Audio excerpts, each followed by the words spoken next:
Hola a todos, ¿cómo están? Muy buenas noches. Estamos viéndonos después de algunas semanas. Mi nombre es Claudia Macedo, soy fundadora de Platinum Capital y asesora de inversiones. Estoy muy contenta de poder iniciar un nuevo miércoles por la noche contribuyendo con educación financiera.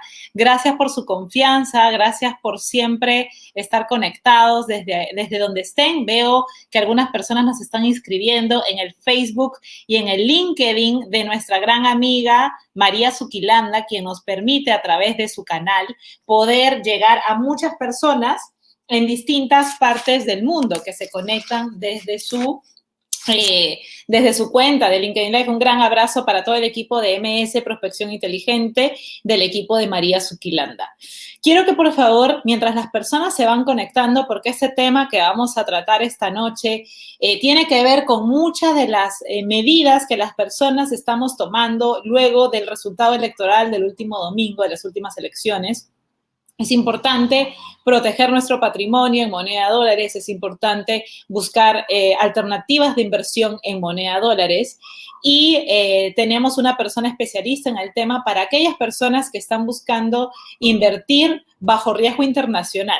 Hoy por hoy existen mecanismos peruanos para invertir bajo riesgo internacional y también hay muchas personas cada vez más que están invirtiendo en productos de inversión diferentes, alternativos como eToro, como Binance, criptomonedas y demás otros instrumentos de inversión extranjera. Así que donde estés, por favor, escríbenos de dónde nos escribes y si gustas que esta información la escuche alguien más, etiqueta a esa persona, tanto en el Facebook Live de Platinum Capital Perú como en LinkedIn Live de María Suquilanda a las personas que nos están escuchando. Voy a ir saludando antes de dar pase a nuestro invitado. Quiero saludar a Rafael Mantilla. Hola, ¿cómo estás, Rafael? A Norberto Alves, a María Ale de Tacna. Hoy día se convirtió en nuestra clienta. Felicitaciones, María, bienvenida. Manuel Toño Orozco desde Barranquilla, Colombia, ¿ok? Esta información es importante no solamente para gente de Perú, para gente de Latinoamérica también. David César, qué gusto saber de ti. Betty Zúñiga, que ella es una persona que confía mucho en nuestra asesoría y que siempre se conecta. Buenas noches con todos. Entonces, antes de invitar a nuestro, o mejor dicho, a pasar a la pantalla a nuestro invitado especial, quiero contarles un poco de él. Fran Salazar es una persona que tiene muchísima experiencia en temas tributarios respecto de el pago de impuestos, de inversiones, el pago de impuestos de distinta índole. Él es abogado senior de impuestos de la compañía Edwards & Co. Entonces, nos parece importante en estos momentos en los cuales estamos buscando inversiones alternativas, poder contar con un especialista como Franz para poder abordar este tema, para poder saber todas nuestras preguntas, poderlas responder. A ti, si tienes alguna pregunta relacionada a inversiones, renta internacional, renta extranjera, por favor, déjanos tu pregunta, ¿sí? Déjanos tu pregunta. Puedes estar invirtiendo en productos como eToro, puedes estar invirtiendo en bolsa internacional, puedes estar invirtiendo a través de una SAP en Perú, a través de una SAP que te permite invertir, de hecho, en Bolsa de Valores Lima o en Bolsa de Valores Estados Unidos. Hay muchas preguntas. Hay personas que no saben, pero pueden acceder a acciones extranjeras a través de la Bolsa de Valores de Lima también. Entonces, son distintas preguntas de distintos clientes que queremos aprovechar en abordar esta noche. Así que, sin más preámbulo, por favor, quiero que demos la bienvenida a nuestro invitado de esta noche, el señor Fran Salazar, por favor. Aquí lo tenemos ya conectado. Bienvenido, Franz. Buenas noches. Buenas noches. ¿Cómo te sientes, Franz, en esta entrevista que le hemos programado con bastante anticipación? De hecho, mañana cuéntanos qué día es, porque queríamos inicialmente hacer esta entrevista el día de mañana, jueves 15. Cuéntanos un poco de ti, de tu experiencia, para conocerte un poco más, mientras las personas se conectan y nos dejan sus preguntas. Claro, tal como tú habías dicho, mi nombre es Fran Salazar, soy abogado de impuestos de la firma Edwards & Co. Y bueno, y nosotros ayudamos a compañías, así como a inversores, de locales y extranjeros, tal vez a poder capitalizar oportunidades. ¿Y cómo hacemos esto? A través de creando posiciones fiscales sólidas ante una posible eventual fiscalización o auditoría de la administración tributaria.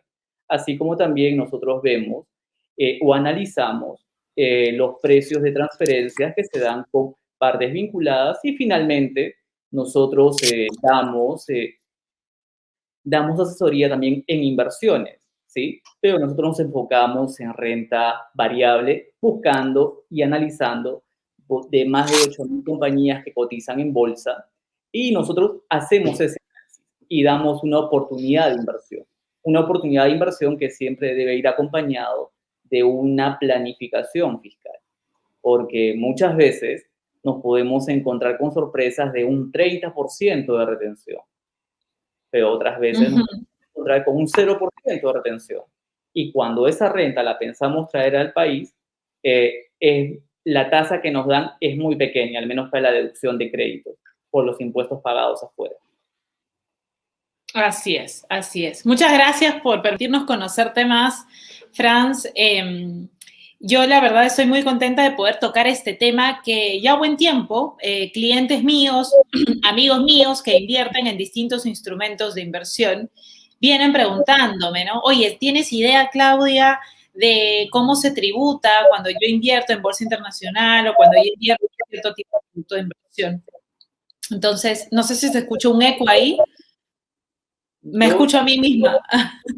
¿Todo bien? Sí. Ya.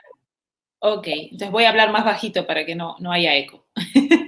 Entonces, como te comentaba, Franz, esta es una pregunta que me vienen haciendo amigos, prospectos, clientes y definitivamente sin respuesta, porque a veces creemos que estamos predestinados a pagar 30% de impuesto a la renta, ¿no? Eso es lo que típicamente se estila. Algunas personas calculan que su renta extranjera corresponde a la suma de ingresos de sus ingresos de cuarta categoría, suma de ingresos de quinta, una vez que suman las UITs, determinan en qué tramo está y en base a ello se determina cuál es la tasa correspondiente o el porcentaje correspondiente de impuesto aplicable a la renta extranjera. ¿Nos podrías ilustrar cuál es el mecanismo o si depende de distintos factores para poder analizar eso? Sí, claro. Mira, tal como te comenté, cuando nosotros hacemos una selección, no solamente nos basamos en cuál es la estructura o cuál es la salud de esa compañía o cómo son sus estados financieros, sino también tenemos que ver cuál es el impuesto que nos van a retener en extranjero. Por ejemplo, en Estados Unidos existe una retención de un 30%. ¿Qué quiere decir con eso? Por ejemplo, si yo compro una compañía, Pfizer, no sé, imaginemos que compro 100 acciones y trimestralmente nos otorgan dividendos, ¿sí? Estos dividendos que nos entrega esta compañía van a estar afectas a un 30%. No hay ninguna forma de escape. La legislación norteamericana nos dice eso. Sin embargo, si es que nosotros nos vamos a Inglaterra y apostamos por una compañía farmacéutica igual que Pfizer, vamos a tener 0% de retención. Entonces, ¿cuál es la diferencia? Que si yo me voy por Estados Unidos y elijo una compañía buena como es Pfizer, voy a tener este problema del 30%, mientras que en el otro lado no voy a tener ningún problema con el cálculo de la tasa media. Ahora, tú hacías una mención a cómo yo traigo esa renta acá al país, ¿no? Nosotros tenemos que partir de un supuesto básico. Los ciudadanos peruanos tributamos por nuestras rentas de fuente global. ¿Qué quiere decir? No solamente tributamos por las rentas que obtenemos acá en el país, sino también por las rentas que obtenemos afuera. Y el típico caso de esas rentas que obtenemos afuera son los dividendos.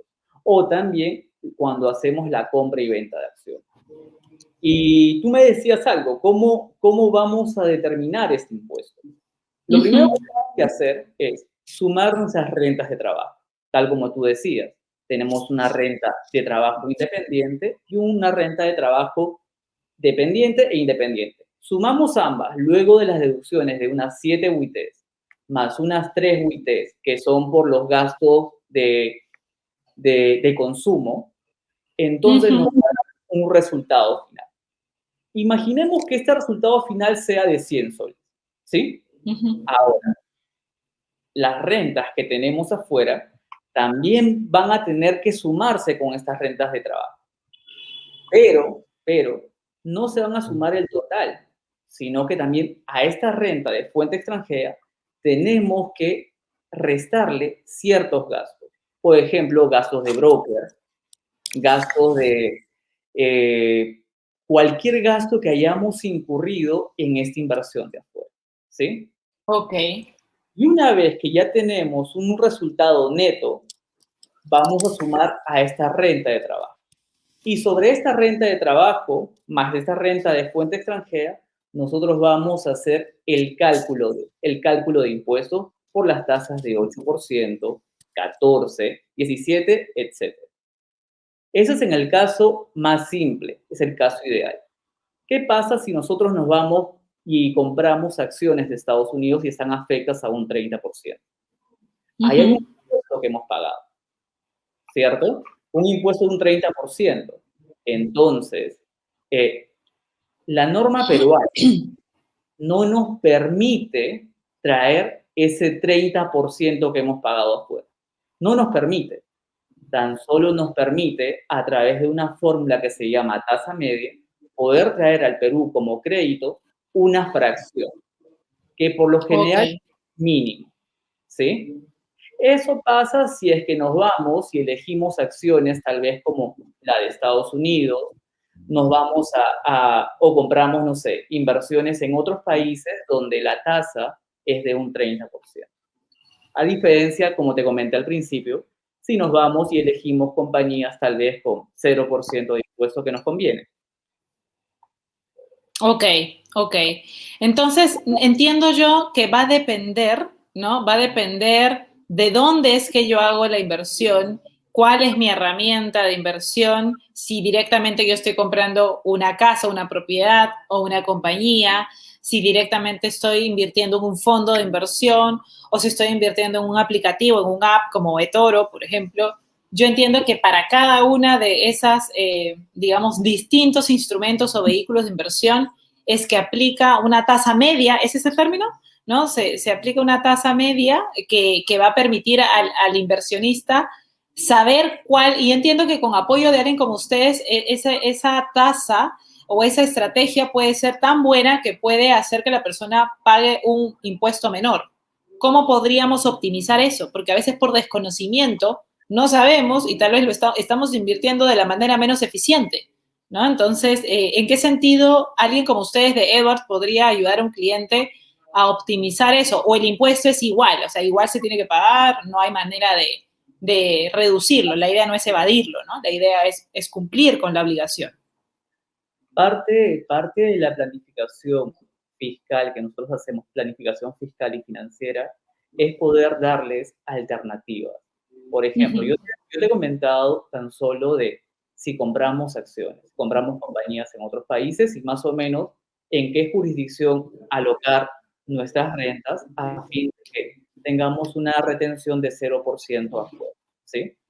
Ahora, ¿qué pasa si es que nosotros compramos una casa y en este si es que nosotros compramos una casa o prestamos dinero al extranjero, va a ser la misma aplicación.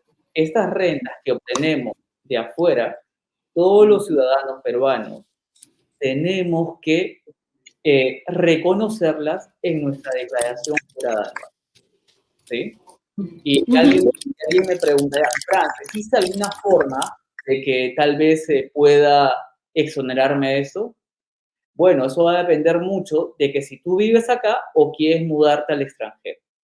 Si es que te mudas al extranjero, vas a evitar todo este problema que puede traer de una doble tributación.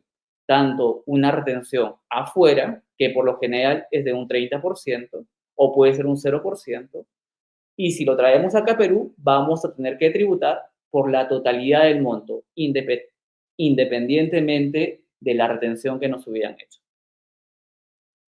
Y ahí parte la planificación fiscal. ¿sí? Porque Comprendo.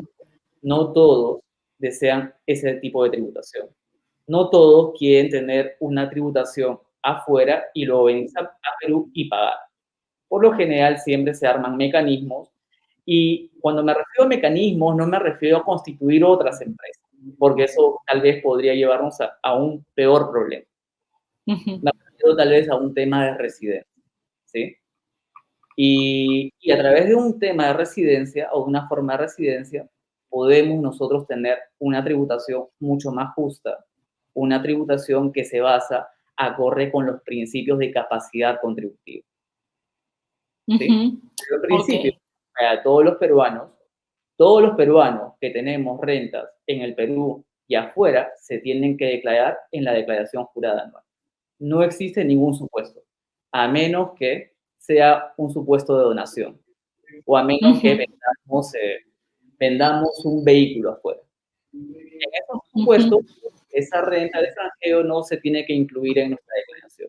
O sea, también analizamos ese tipo de rentas, pero Casuísticas. Ujú, tipo de rentas son mínimas. Por lo general, los inversores siempre deciden invertir en bienes raíces, deciden comprar ujú, acciones, notas estructuradas, y ujú, por lo general no es el impacto de vender un vehículo no es tanto como de vender una propiedad. ujú. Claro, no, por supuesto. Es un importe mucho menor. El impacto, numéricamente hablando, es diferente. Ok. Una pregunta, justamente ya entrando a materia. A ver, espérame que justo tenía las preguntas por aquí. Listo. Hace unos meses, Franz, salió por las noticias el tema este tema de información por parte de las entidades financieras de compartir, ¿no? Los montos o los saldos mayores a 10K, ¿no? En nuestras cuentas bancarias, ¿no? Muchas personas tienen claridad de que esto les perjudicaría, ¿no? Porque se está exponiendo esta información, pero era con el fin de que SUNAT dejara de, mejor dicho, empezar a cobrar los impuestos que correspondía por ingresos no declarados. Entonces, quisiera saber en lo que va del año, de enero a la fecha, ya pasó un trimestre, ¿no?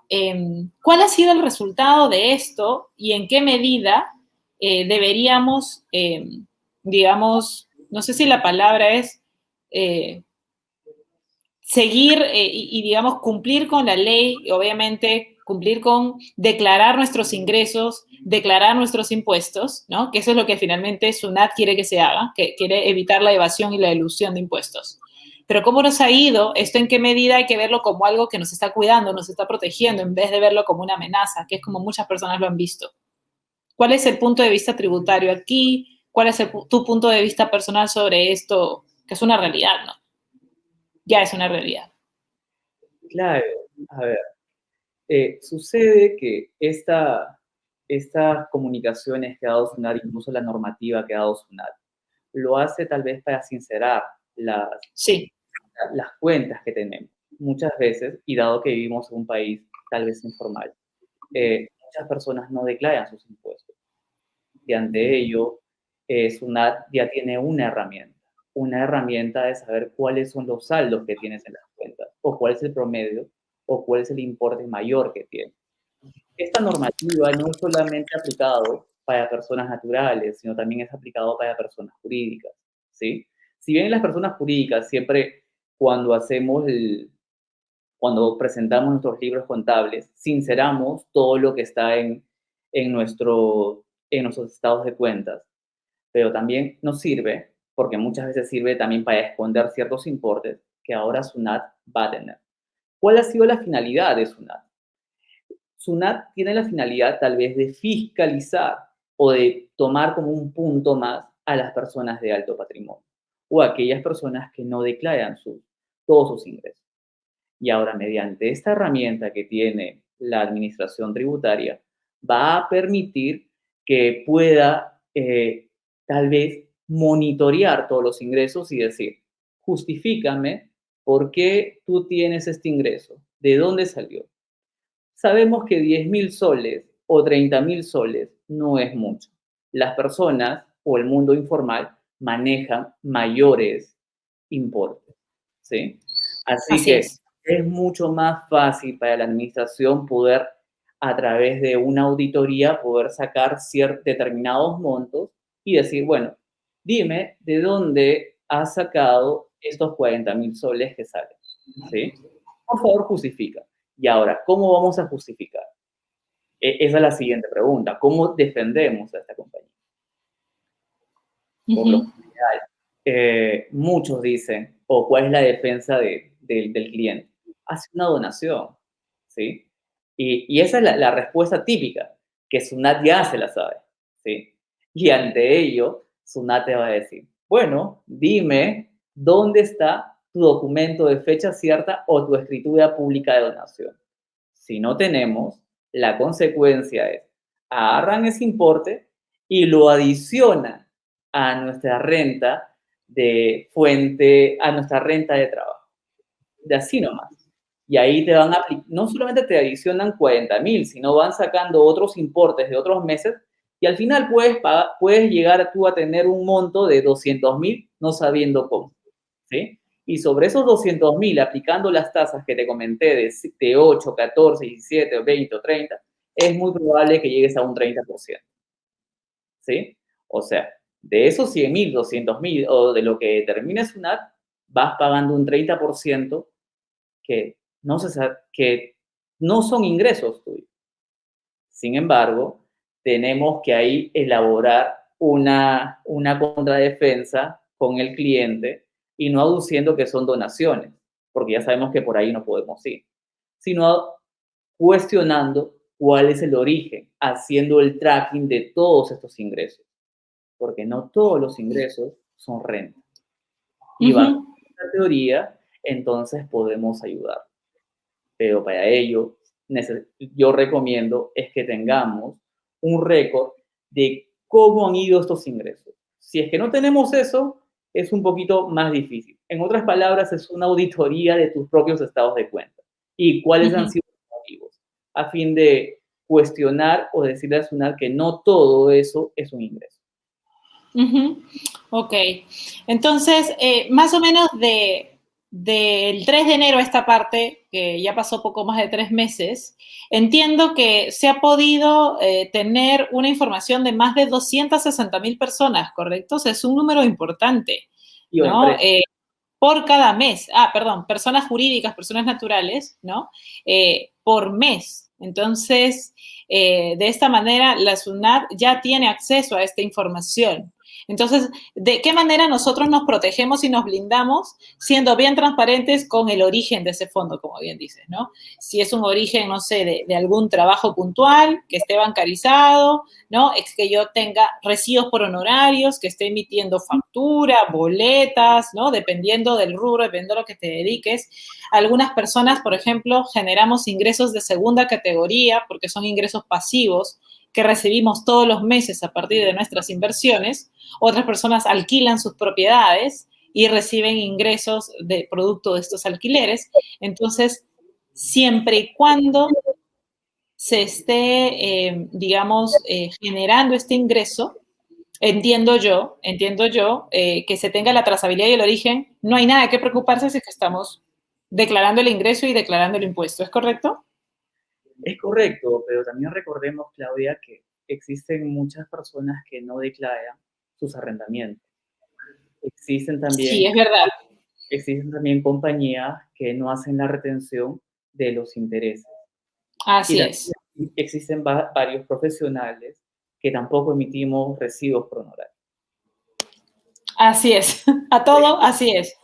Hay ingresos no declarados oficialmente, ¿no? Pero que sí se están dando. Entonces, ¿qué deberían hacer estas personas? ¿A qué se están exponiendo, no?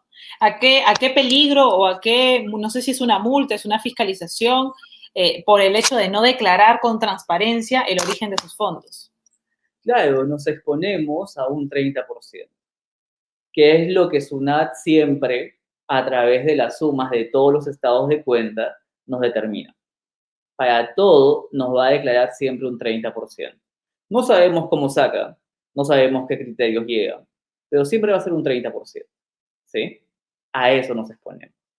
Muy aparte también de las multas e infracciones por no haber hecho la declaración de nuestros impuestos, ¿sí? Pero, como te vuelvo a comentar, Claudia, no todo es un ingreso para impuesto a la renta. Por Así es. ejemplo, nos pueden dar un adelanto. Un adelanto no califica como ingreso. No hay obligación de emitir un comprobante por eso, por un adelanto, ¿sí? Ujú. Pero, o sea, así como te hablo de un adelanto o hablamos tal vez de una donación, en el caso de una donación, tan solo con un documento de fecha cierta, o sea, notarialmente, podemos darle un mayor blindaje. Obviamente que si hablamos de 1.000 o 2.000 soles, no vamos a hacer todo este procedimiento, pero si hablamos de 100.000 soles, ahí sí tendríamos que preocuparnos. ¿Sí? Claro, sí, está claro. Perfecto. Ahora, tengo entendido que nosotros como país hemos firmado un acuerdo, ¿ok?, con la OSD. La OSD es la Organización para la Cooperación y el Desarrollo Económicos. Y de esa manera entiendo que Perú ha recibido más de 43.000 cuentas financieras que ascienden a 12 billones de soles, ¿cierto? Digamos, de personas peruanas que tienen inversiones fuera de Perú en países como o en espacios como Caimán, Islas Caimán, Suiza, Bélgica, Italia, Japón, etcétera, etcétera, etcétera. ¿Nos afecta de alguna manera ese intercambio de información firmado con la OSD? Hay personas que tal vez no saben de esto. ¿Nos puedes dar más información, por favor, Franz? Claro, Claudia. Mira, muchas de las personas cuando hacen una planificación, siempre deciden abrir cuentas en el exterior y de cuentas del exterior poder invertir. Eso es lo que se escuchaba siempre. Y siempre veía la recomendación. Abrimos una cuenta en el exterior a fin de que no exista ningún tema de información acá en el país. Sin embargo, esto ya se acabó. Y esto se acabó justo en este año, donde la administración tributaria, tal como tú comentabas, ya ha podido fiscalizar o ya tiene la información financiera, así como la información tributaria de estas personas en el exterior. Y por tanto, y es un poco más difícil tal vez, no, tal vez de esconder estas rentas que percibimos afuera, ¿sí? Sí nos afecta mucho, porque muchas de las personas de alto patrimonio no solamente tienen cuentas en el Perú, sino también tienen cuentas afuera. Muchos abren cuentas en Norteamérica o en cualquier parte del mundo, y mejor aún si es Islas Gran Caimán, que es pensado, o en Panamá, que es pensado que nos brinda el tema bancario. ¿Nos afecta? Sí. ¿A quién afecta más? A la gente de alto patrimonio que invierte ahí. ¿Qué significa esto? Que ya este tema tal vez de esconder estas cuentas va a ser un poco más difícil, dado que por intercambio de información de las administraciones ya es posible rastrear ese origen de dinero. Y si es posible rastrear, toda esta renta que hemos percibido afuera va a ser considerada como renta de fuente extranjera, que se va a adicionar a nuestra renta de trabajo, tal como te comentaba al principio. Y por Así tanto, es. afecto a las tasas que te comenté, 17, pero mira, sobre todas las cosas siempre va a ser un 30%. No sé cómo, pero siempre va a ser un 30%. Y, y de esa forma te dan esos ingresos y ahí te dan un tiempo, un plazo de 15 días hábiles para que puedas hacer tus descargos. Y en ese supuesto, si no hemos declarado, bueno, tendríamos que afrontar el impuesto. O en todo caso, armar la defensa. Y la defensa la armamos en función a cuál es el tracking que nos dan todos ellos o cuáles son los gastos, tal vez de broker, gastos bancarios o cualquier tipo de gasto que hayamos incurrido para poder tener estos ingresos de nuestras inversiones. ¿Sí? Ok, ok. Entonces, para las personas que no estaban enteradas, de hecho somos pocas las que tenemos acceso a esta información. Yo ya lo había leído, pero no sabía que era este acuerdo específico firmado con la OSD, pero ya es oficial, ya está aprobado este intercambio de información, es decir, ya hay un traqueo de dónde está el dinero de las personas de Perú que tienen fondos fuera de Perú. O sea, eso ya está digamos, es una información que se comparte entre países, entiendo yo. Entonces, ya no hay manera de ocultarlo y si antes no lo declarábamos, ¿no? La renta extranjera, pues ahora no hay escapatoria. Ya hay este intercambio de información de por medio. Ahora, ¿cuál es la finalidad del intercambio de esta información? ¿No? ¿Cuál es el para qué en este caso? ¿Sería poder cobrar los tributos de esta renta extranjera o cuál es otro motivo tal vez por el cual este intercambio ya se ha aprobado? Claro, la finalidad, como te comentaba, es de que poder tener acceso a esta información financiera. Uh-huh. Si Claro. voy a tener las cuentas bancarias y ahí van a tener ingresos, ¿y por qué tenemos esos ingresos? ¿Sí? Y ahí viene la consulta de SUNAT. Bueno, como no sabemos cuál es el origen de este dinero, por favor, esto se va a agregar a tus rentas de trabajo como fuente extranjera y te va a dar la administración tributaria 15 días para que tú puedas absolver. Caso contrario, que no absuelvas, va a emitirte un valor. Un valor significa un impuesto a pagar. Y si es que ese impuesto a pagar no lo cancelas o no haces un reclamo dentro de los 20 días, entonces ya se vuelve ya se ejecuta, porque ya se convierte en una orden de pago. Y si se ejecuta, Uh-huh. te cancelan las cuentas bancarias. Ok, queda claro. Tiempo, Muy bien. tiempo récord. Sí. Ahora, hay unas preguntas del público que me gustaría revisar contigo y por favor a las personas que están conectadas, siéntanse totalmente libres de escribir, de plantear su pregunta. Estamos leyendo todos los comentarios del Facebook y de LinkedIn, así que a las personas que quieren saber más, no duden en escribirlo. Si hay alguna pregunta que queda por fuera sin responder, la vamos a responder terminado el evento, porque tenemos un tope de 8:30 p.m. poder terminar para poder continuar con estas actividades. Perdón, con otras actividades. Listo, por acá quiero mandar un saludo a Isabel Bustamante. Ella nos hace esta pregunta. Nos felicita por el espacio, Franz, te felicito a ti también, y su consulta es, una persona extranjera que genera renta de quinta categoría aquí en Perú y a la vez tiene inversiones en el extranjero, ¿tiene que declarar en Perú? O sea, su consulta es para saber si evitar la doble imposición, ¿no? El doble tributo. O sea, la persona es de nacionalidad extranjera, está en planilla aquí en Perú y a la vez tiene inversiones en el extranjero. ¿Qué es lo que tiene que declarar en Perú? Entiendo que solamente el tema de la planilla que lo ve su empleador, pero también tiene que tributar o tiene que pagar por sus inversiones en el extranjero y que de pronto esas rentas las trae Perú. ¿Cuál sería el tratamiento de esta persona? Sí, sobre todo gracias Isabel por la consulta, ¿sí? Vamos a partir de dos supuestos. El primer supuesto es de que esta persona tiene en el país o está en el país 180 o aún no ha cumplido 183 días en un periodo de 12 meses, ¿sí? O sea, en un periodo de 12 meses esta persona aún no cumple los 183 días. ¿Qué significa eso? Que esta persona, para efectos de la ley del impuesto a la renta, no se considera domiciliado. Y si no se considera domiciliado en el Perú, entonces tan solo tributa por sus rentas de fuente peruana. En palabras cristianas, tan solo tributa por sus rentas de trabajo o de quinta categoría, como tú comentas, Claudia.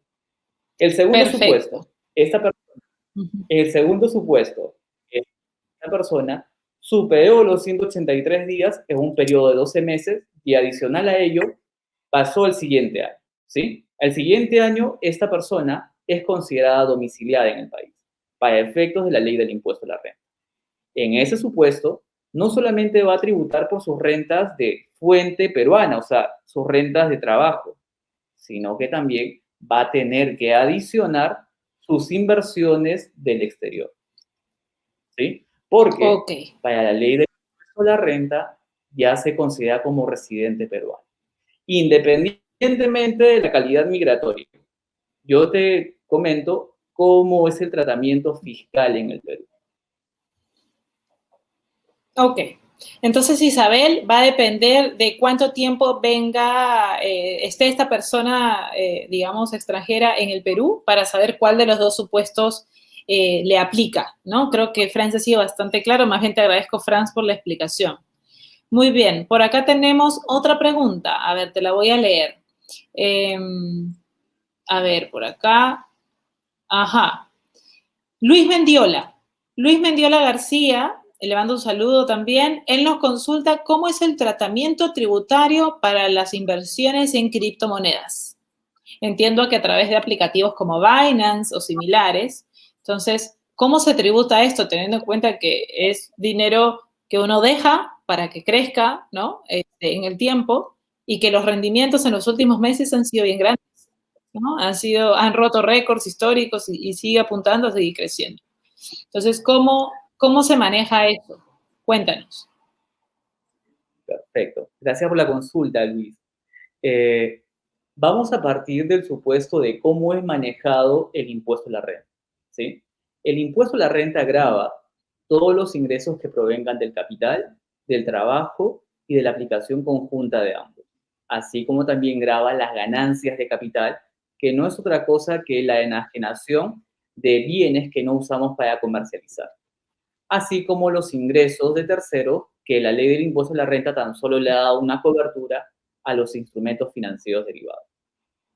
Cuando nosotros compramos a través de una plataforma criptomonedas, tenemos un primer impacto, que muchas veces estas plataformas no nos dan un comprobante o no nos dan siquiera algo que nos pueda decir cuál es el costo de eso, ¿sí? Ahí partimos de un problema muy grande, porque cuando nosotros queremos tributar, nosotros no tributamos sobre las ventas, nosotros tributamos sobre el resultado o la diferencia del precio de venta menos su costo y menos los gastos que incurrimos para hacer todo eso, ¿sí? ¿Cómo es la tributación de las criptomonedas? Está bien, yo compro afuera, compro a través de esta plataforma y luego yo decido vender, ¿sí? Las criptomonedas no son consideradas como monedas acá en nuestra legislación peruana, ni en ninguna legislación, ¿sí? Creo que la de México tiene una legislación de intangibles. Y esa lógica parte también nuestra lógica de que las criptomonedas van a ser consideradas como bienes intangibles, ¿sí? Ahora, entendido esto, y tan solo nosotros nos dedicamos a una inversión, o sea, compramos una cantidad X de criptomonedas y luego lo vendemos en un determinado tiempo y no nos dedicamos al trading de criptomonedas, entonces no estaría grabado esta transacción, ¿sí? ¿Qué pasa si hacemos un trading de criptomonedas? O sea, nos dedicamos a la compra y venta de eso. Ahí va a ser considerado como una renta empresarial. Y si es considerado como una renta empresarial, en este caso sí vamos a estar grabados con la ley del impuesto a la renta, dado que las rentas empresariales graban toda aquella actividad que tenga como fines comerciales. Y ahí sí estaríamos grabados. Hay que tener mucho cuidado en eso. Cuando hacemos un trading no significa que hagamos una o dos operaciones, sino que nuestra voluntad sea la de especular. Ahí en ese momento va a ser que ya pasemos a una renta empresarial, distinta a una renta de persona natural. No sé si quedó claro. Sí, bueno, sí, espero que para la persona que nos preguntó, a Luis Mendiola, le haya quedado claro. Luis, si tienes alguna pregunta adicional, por favor escríbela. Tenemos claro que, claro, evidentemente, en criptomonedas uno puede poner una pequeña parte de su patrimonio, un 5%, un 3% de su patrimonio, que es dinero que uno quiere pues dejar ahí para que crezca en el tiempo, pero hay que tener en cuenta todo lo que ha mencionado Franz, ¿no? Entonces, no es una moneda oficialmente, no es un mercado regulado, es un aplicativo. Así que acá las personas veo que están contentos con la información que están recibiendo, Franz. Te felicito porque se nota que eres un capo en tu tema. Este es un tema que tú dominas y definitivamente hay muchas personas que me están preguntando por interno cómo te pueden contactar. Así que al final de la reunión vamos a dejar tus datos de contacto, tal vez lo podamos dejar por el chat del Facebook y del LinkedIn para que te puedan conectar, ¿ok? Se puedan contactar contigo. Listo, vamos a ver si hay otra pregunta más que sea de interés común a todas las personas. A ver, acá, bien, acá hay una pregunta que no sé si la puedes responder, Franz, porque la veo un poco técnica y bien específica, que la hace Edgar León desde LinkedIn, ¿ok? Le mando un saludo a Edgar León que nos está conectando. Entonces, nos dice, hola Franz, si a un accionista la administración tributaria le identificó en un periodo de 12 meses que sus fondos en sus cuentas es mayor que sus ingresos, ¿ok? ¿Es posible sustentarlo como si hubiera recibido una donación para realizar un propósito social? ¿Qué acciones tomaría la administración tributaria? No sé si es una pregunta que requiere una asesoría tal vez más personalizada o si de pronto es una pregunta que puedas responder públicamente. La idea es que sea un ganar-ganar, ¿no? Y que tu respuesta vaya acorde a la administración tributaria y todo lo demás. Edgar, justo estoy tratando de leer toda tu consulta. Que sus ingresos en sus cuentas, ¿no? Es mayor que sus ingresos, ¿sí? Sí. Justamente lo que conversábamos, Claudia, y gracias por la pregunta, Edgar. Mira, las donaciones solamente, justamente el artículo 52A de la ley del impuesto a la renta nos dice que para nosotros poder tomar esta arma o esta herramienta de la donación, tenemos que tener un instrumento de fecha cierta o mediante escritura pública que siempre se hace. En caso contrario, que no tengamos este tipo de documentos, entonces va a ser un poco más difícil de probar que esto es una donación. Sin embargo, podemos nosotros, a través del tracking o esta auditoría que podríamos hacer en tus estados de cuentas y ver cuál es el origen en sí del dinero, darte una solución. Como por ejemplo, podrían ser anticipos, podrían ser depósitos o podríamos tomar cualquier otra figura en la cual no se considera ingreso, partiendo de la premisa que el impuesto a la renta solamente grava para las personas naturales tres supuestos. Bueno, sí, tres supuestos. Los ingresos obtenidos por capitales, que básicamente vendrían a ser los intereses, arrendamientos, las regalías o incluso cualquier tipo de ingreso, por ejemplo, una sesión de marca también puede ingresar. Una sesión temporal, pero no una sesión definitiva. Así como también las ganancias de capital, como te expliqué, o incluso también podríamos nosotros considerar que fue una venta de bienes, que para la ley del impuesto a la renta no se considera como ingreso. Pero para ello, para nosotros poder darle una salida, Edgar, necesitamos hacer un tracking de cómo han sido todos tus estados de cuenta y adicional a ello, darte una solución. Porque en caso de que tú decidas tan solo decirle a la administración es una donación y no tengas ningún tipo de documento, entonces la administración lo va a considerar como una renta de trabajo y lo va a adicionar. Y en esa adición te puede colocar en la casilla de 17%, 20% o un 30%, que lo más probable, mediante nuestra experiencia, es que siempre llegan a un 30%, ¿sí? Independientemente de las infracciones que lleguen o no. Y el plazo corto que nos da de defensa. Perfecto. Está claro. Esperamos haberte ayudado, Edgar, con la consulta que nos hiciste. Bien, entonces acá Luis Mendiola, que fue la persona que nos preguntó minutos antes acerca del tratamiento tributario para las inversiones en criptomonedas, nos dice, otra vez nos hace una pregunta. ¿Quiere decir que el tratamiento tributario inicia en la venta de estos bienes? Cuando dice bienes entiendo los activos, ¿correcto? O sea, a la venta de las criptomonedas en todo caso, ¿cierto? Es correcto. ¿Tú consideras eso, Luis? Perdón, Franz. No te preocupes, Claudia. A ver, es un sí. Por lo general, a ver, vamos a poner varios supuestos, ¿sí? Primero vamos a criptomonedas que nos dice Luis. ¿Cuándo se considera ingreso? ¿Sí? Cuando nosotros vendemos. Si es que no vendemos esto, entonces no existe ganancia. Lo mismo sucede con las acciones. Por ejemplo, yo compro una compañía a $30 y luego esta cotiza a $60, aún no recibo, si es que yo no vendo, entonces no puede ser considerado ingreso. ¿Sí? Ahora, ¿cuál es el problema de las criptomonedas? ¿Cuál es el problema principal de las criptomonedas y compradas a través de una aplicación? Que, como yo les dije, la tributación parte de ¿cuál es mi valor de venta? Este valor de venta tiene que disminuirse por el costo en la cual nosotros adquirimos estas criptomonedas.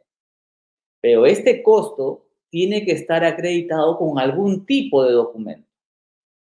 Puede, valga decir, por ejemplo, un comprobante o, por ejemplo, en las pólizas que nos dan las sociedades agentes de bolsa.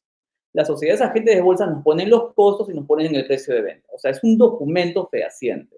En el caso del extranjero, también nos otorgan un documento. Pero en el caso de las plataformas, no nos dan eso y tan solo nos dan un balance. Y al no darnos un récord o un estado de cuenta o un tema de una transacción, entonces nosotros perderíamos este costo. Y entonces ahí tendríamos el problema que la tributación sería por el valor de venta, porque ya no tenemos costo.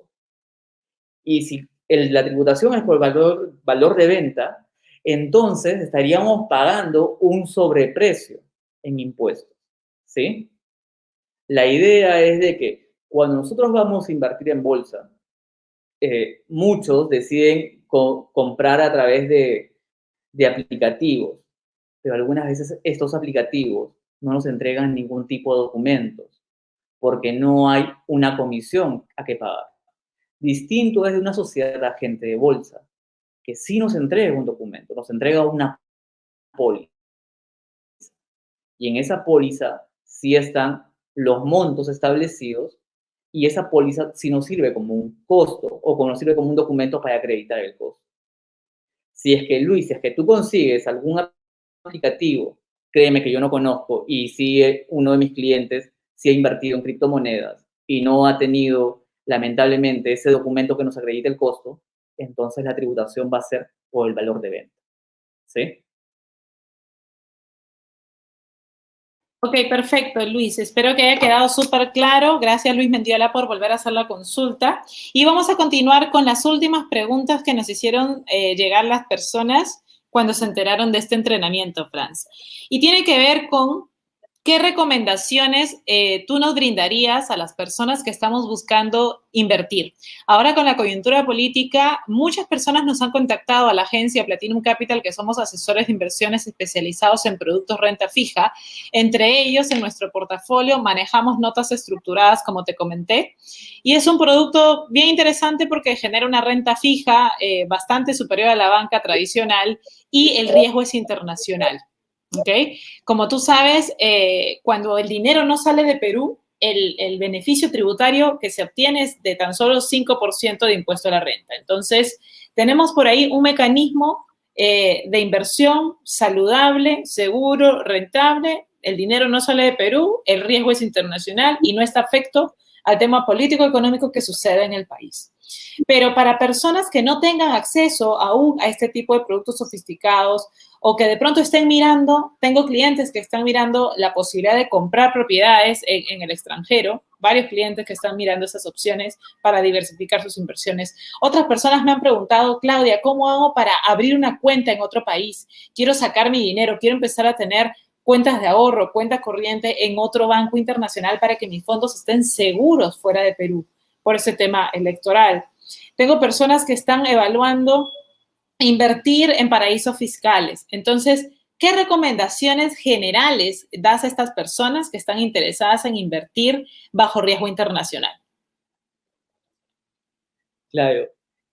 Cuando nosotros invertimos, debemos basarnos en dos principios o dos reglas fundamentales, ¿sí? La primera regla es nunca perder dinero y la segunda es seguir siempre esta regla. Y bajo este principio, cuando nosotros invertimos en bolsa o invertimos a través de notas estructuradas como tú lo haces, Claudia, o tu equipo lo hace. Lo que nosotros hacemos es invertir en compañías. Compañías que si nosotros revisamos los estados financieros y vemos que una compañía es saludable y no nos apostamos, por ejemplo, por GameStop, que fue una compañía que subió y luego bajó, o a cualquier tipo de compañía, entonces, lo que trato de decirles es que si nosotros invertimos en buenas compañías o en fondos, como lo haces tú, Claudia, nuestra inversión está muy asegurada. Incluso podría decir que está mucho más asegurada que invertir en el banco. ¿Por qué? Cuando nosotros, inversores, decidimos comprar una acción o invertir a través de un fondo mutuo o a través de una nota estructurada, pasan varios eventos. El primer evento que pasa es de que, primero es de que esta compra tiene un registro o tiene un tracking. Y este tracking pasa primero por Cavalli. Cavalli es la entidad peruana que nosotros hacemos, ¿sí? ¿Qué quiere decir esto? Que si mañana nuestra sociedad, agente de bolsa, nuestro broker, cualquier, no sé, ingresa a un gobierno de facto, esto quiere decir que nuestra inversión es segura, porque nuestra inversión está en Cavalli primero, ¿sí? Y si está en Cavalli, entonces la propiedad es de nosotros, ¿sí? Así ¿Cuál es. es la segunda seguridad que tenemos? Es que cuando nosotros invertimos afuera, muy aparte de estar registrado en Cavalli, también va a estar registrado afuera. Si le pasa lo peor al Perú, no, en tal sentido, no tenemos un riesgo, como un riesgo, digamos, que no sé, que nos cierren las bancas, que puede pasar, ¿sí? Pero lo dudo, porque acá el Perú es un país muy, muy sólido, ¿sí? Yo estoy en bolsa peruana y veo un país muy sólido porque veo los estados financieros de determinadas compañías, no todas, ¿sí? Y veo solidez, solidez en la pandemia, solidez a través de unos 5 años de tracking. Veo mucho de eso, ¿sí? Y bueno, esa es la seguridad de invertir, tal vez en, en acciones, en notas estructuradas, en bonos, ¿sí? Es eso. Perfectos. Gracias por la ilustración, Franz. Y definitivamente mencionaste a Cavalli y es una institución que no muchas personas lo conocen. Y en los fondos de inversión, como tú sabes, Cavalli cobra mucha importancia por la garantía en la inversión, en el sentido de que el único dueño de esos fondos es el partícipe o los partícipes. Entonces, no hay riesgo político, entiendo, estamos blindados ante un riesgo político, un riesgo económico, un riesgo de, dijiste una frase como que toma de bancos o como que se, no sé si la frase es como que se toman los fondos de los bancos, espero que eso no llegue a pasar, ¿no? Pero entiendo que si el dinero está en Cavalli, está seguro. ¿Nos podrías ilustrar un poco más al respecto? Porque hay personas que no saben qué es Cavalli, no saben la protección que tiene su patrimonio cuando invierten en fondos que están custodiados en Cavalli, Perú. Claro. Sucede que acá en el Perú nosotros tenemos una entidad del Estado o una entidad que decide resguardar todas las adquisiciones, todas las compras que nosotros hacemos, ¿sí? Es un registro. La función de Cavalli es la de registrar, ¿sí? Registrar y almacenar o custodiar todas nuestras compras que nosotros hacemos de acciones. Acciones, bonos, opciones y todos los instrumentos todos los instrumentos financieros que puedan haber. Ahora, Cavalli, como tiene toda esa base de datos, nos da la seguridad a nosotros que ante cualquier eventualidad o cualquier suceso que pase en el Perú, esto se mantiene. Se mantiene por un periodo de 5, 10, dependiendo los años en que nosotros decidamos hacer una inversión adicional, ¿sí? Así es, dependiendo Que del es muy horizonte de distinto inversión. tal vez a la de... Y también tenemos que tener en cuenta que lo que nosotros vendemos no es algo físico, sino es algo intangible, que son acciones, valores, ¿sí? Algo que no lo podemos ver nosotros. Nosotros vendemos eso. Y eso pasa por Kavai. Claro. Kavai es la entidad que registra todo eso, ¿sí? A pesar que en el fondo es un contexto económico que vaya a decir que es el valor de las acciones que compramos. Así es. Entiendo que no solamente son acciones, son títulos de valor en general, participaciones o cuotas, ¿no? Porque los fondos de inversión, por lo general, tienen participaciones o cuotas. En eso está dividido, ¿no? Para tener múltiples partícipes. Perfecto, muy buena la aclaración. Y finalmente, el tema del due diligence, ¿no? El due diligence, que en castellano es la medida de diligencia, ¿no? Los procedimientos antes de invertir. ¿Cómo realizar un correcto due diligence, ¿no? Para poder invertir y a la vez transparentar ante la entidad tributaria todo lo que tiene que ver con estos ingresos de segunda categoría o de primera categoría, dependiendo del rubro, y también todo el tema de pago de impuestos, ¿no? ¿Qué es lo que se debe hacer? Claro, ahí tenemos que clasificar, bueno, primero que nada, el due diligence es aquella medida que tomamos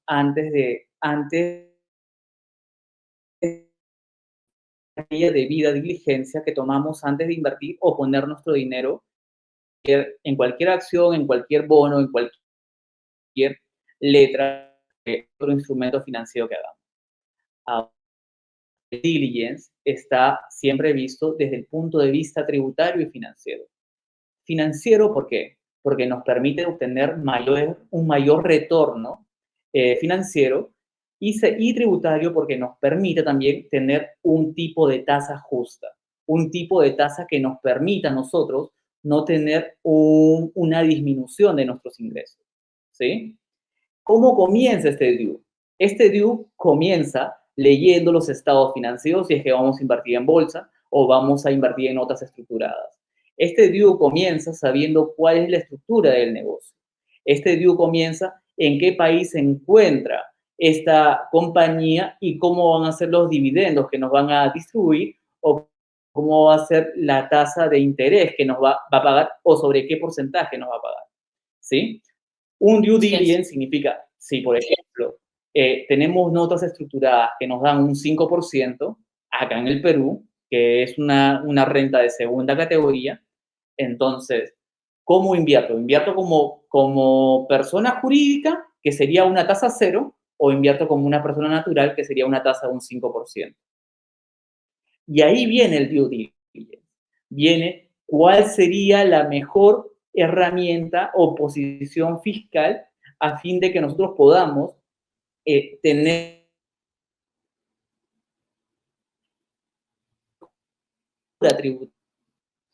una tributaria, ¿sí? Y no solamente el DIU se aplica en inversiones extranjeras, se aplica acá en el propio país, ¿sí? Porque nosotros podemos decir, bueno, genero rentas empresariales que si no llego a los 66.000 soles de renta, de resultados o de utilidad, voy a estar afecto a un 10%, pero voy a tener un montón de gastos o una bolsa de gastos considerable, o me voy tal vez por una renta que tan solo me permite un 5%. Que ahí, ¿cuál es lo más beneficioso? ¿Tener una bolsa de gastos o afrontarnos tan solo a una tasa de un 5%? Peor aún, en sí terminamos pagando un 30%.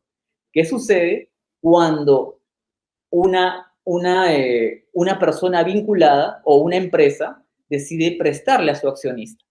Ese accionista tiene que pagar impuestos, tiene que hacer una retención de un 30%. Y viste, todo esto se complica en la medida de cómo vamos a hacer la estructura. Y una cosa más, recordemos algo.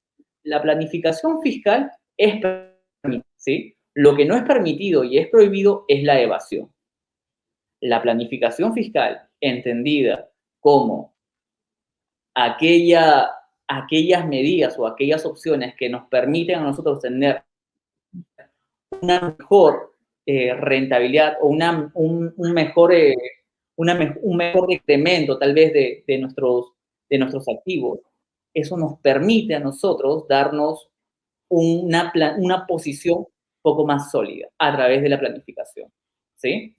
La planificación fiscal Así es. es muy buena. Si es que vamos a invertir, si es que vamos a hacer negocios, si es que vamos a hacer cualquier tipo de inversión. Es lo que se recomienda incluso antes de invertir. Porque recordemos la regla que les dije. Lo más importante es no perder dinero. Y si vamos a perder dinero pagando impuestos, bueno, tenemos que saber cuánto vamos a perder. Perfecto, perfecto. Listo. Solo una aclaración, justamente porque hay una persona que invierte en notas estructuradas, Carlos Horna, que acaba de hacerles una pregunta. Si una empresa invierte en notas estructuradas, ¿no paga impuestos? La respuesta que yo tengo, porque yo vengo asesorando a personas por más de 2 años en este producto, es que las empresas están afectas a un impuesto del 30% de la renta, por ser persona jurídica, y que las personas naturales están afectos a un 5% de impuesto a la renta.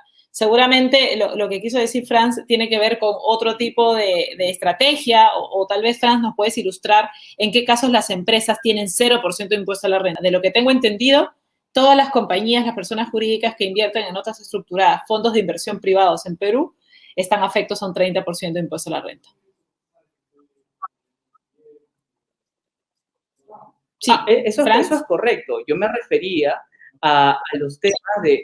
Sí, lo que tú me dices es correcto. Yo me refería a los temas de los intereses donde la retención va a ser 0, ¿sí? Sin embargo, luego nosotros vamos a agarrar esos ingresos y lo vamos a hacer si fuera persona jurídica.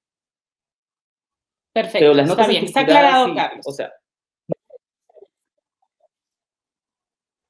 sí, se corta un poco la señal, o creo que hay un desfase de las voces, pero no te logramos entender lo último, pero sí, está aclarado. Persona natural está afecta a 5% de impuesto a la renta sobre las ganancias. Persona jurídica está afecta a un 30% de impuesto a la renta sobre las ganancias. El tema de la retención entiendo que es un tema aparte, ¿no? El que hace la propia gestora del fondo. Es un tema, ¿no? En un caso entiendo que para una persona natural, la empresa gestora retiene ese 5%, y en el caso de una empresa o una persona jurídica, entiendo que no hay retención, que la propia empresa se encarga de tributar o de declarar este tributo. ¿Es correcto, Franz? Tal vez por ahí está la aclaración. Es correcto, ya, listo, Carlos. Cualquier duda, que me mande un inbox para aclararle, porque ya se emocionó, creo que quiere invertir como empresa, cuando no sabe que igual el impuesto sigue siendo el que debe ser como compañía. Muy bien, antes de despedirnos, porque siguen habiendo más preguntas, las personas se han puesto las pilas en los últimos minutos. Antes de despedirnos, te quiero agradecer, Franz, nuevamente por cómo has manejado con mucha sapiencia. En realidad considero que eres una persona que domina mucho este tema y, como te dije, hay varias personas que quieren saber cómo contactarte.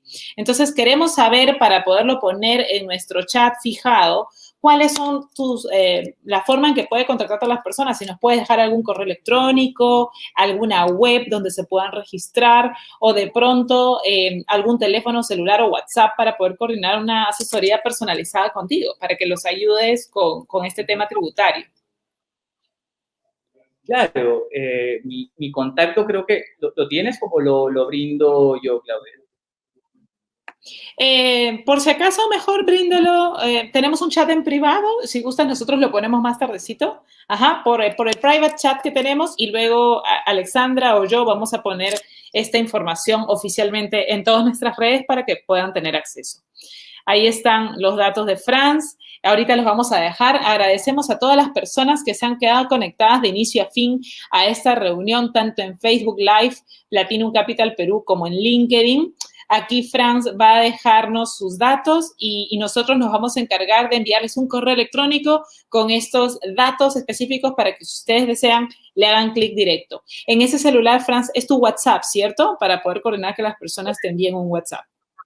Perfecto. Sí, vamos a crear un enlace directo para que las personas, ahí estamos poniendo en pantalla tu correo, fsalazar@edwards.com.pe, y vía correo electrónico vamos a enviar no solamente la web de edwards.com.pe, sino también el celular WhatsApp directo de Franz para que puedan conectar con él, y en caso ustedes deseen una asesoría personalizada para poder manejar el due diligence, ahora lo entiendo mejor, del tema tributario que puedan tener, ¿no? A veces una persona no solo tiene fondos, tiene una serie de inversiones y entiendo que con alguien como tú va a poder no evadir ni eludir impuestos, que esa no es la idea, sino, entiendo yo, generar una estrategia la más adecuada para la persona y eficiente a su vez para pagar la menor cantidad de impuestos posibles en base a su situación, en base a distintas variables que seguramente alguien como Franz y su equipo pues lo puedan manejar. Te agradezco muchísimo, Franz, por estar aquí con nosotros. Creo que mañana es el Día de los Impuestos, ¿correcto? A nivel internacional. Mañana 15 de abril, ¿es así? No, mañana comienzan los impuestos en Norteamérica. Ajá, en Estados Unidos iba a decir, sí. Ajá, ese es un día declarado como el Tax Day o algo así, tiene un nombre pintoresco que estuvimos viendo. Ajá, el Tax Day. Así que bueno, señores, esperamos que esta información haya sido de muchísima utilidad para todos ustedes.